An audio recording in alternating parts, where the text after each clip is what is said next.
Mais pu oublier. Et pour certains d'entre eux, il était même impossible de partir l'Algérie dans le cœur. Portrait de femme ce soir, grand format, signé Bernard Lebrun et Yann Moine. Regardez. À 87 ans, Germaine a désormais besoin de l'aide de son fils pour traverser la place des Palmiers. Jadis place d'Isly. Et depuis l'indépendance, place du 1er novembre, la Toussaint Rouge, le jour du soulèvement. Née en 1925 sur cette terre, Germaine appartient à la 4e génération des Ripoll. Algérienne et française, les deux à la fois. Une famille qui a pris racine ici au 19e siècle. Bien sûr, elle a son franc-parler, Germaine, la restauratrice d'Arzeux. Et le grand départ de 1962, elle ne l'a pas compris.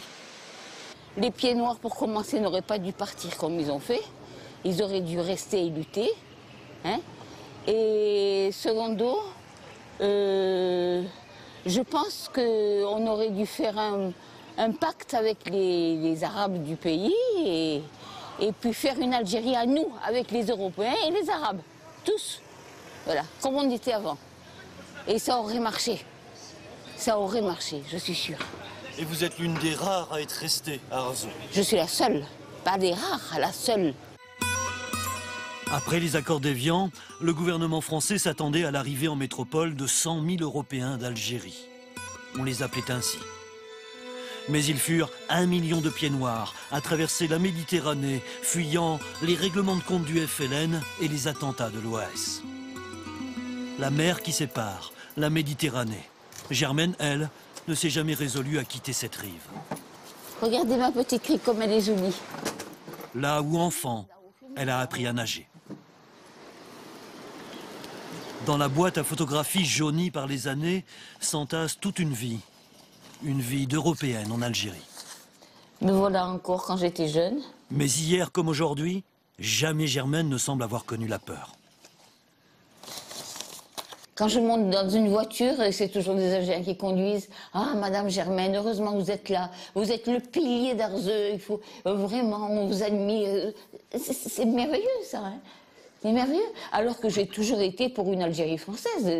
Et tout le monde le sait. Hein. Mais quand tu as touché un cheveu d'un Algérien, jamais de la vie.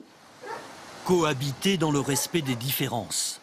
Ils ne sont plus qu'une poignée de Français à vivre ce quotidien, comme ici, à Blida, où l'imprimerie Mauguin a pignon sur rue depuis 1857. Bon, c'est bon, monsieur Metaoui. Chantal, la descendante de 4 générations de maîtres imprimeurs venus de France, la dirige aujourd'hui. 50 employés, tous algériens. Comme elle, dit-elle, née à Alger en 1946. Partie en 1962 avec sa famille, elle a choisi de revenir. On ressent cette Algérie qui souffre, on le sent personnellement. Et puis, c'est un besoin, à ce moment-là, viscéral. Je l'ai ressenti comme vraiment un besoin viscéral de revenir au pays. Les accords d'Évian avaient prévu le maintien de la propriété des entreprises aux Français, à condition qu'ils ne les abandonnent pas plus de 3 ans. Et ce fut le cas dans cette imprimerie dont Chantal est l'héritière et la propriétaire.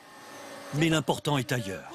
Le choix du cœur, comme elles disent, de Germaine à Arzeux et de Chantal à Blida, fait qu'un dialogue se poursuit en Algérie.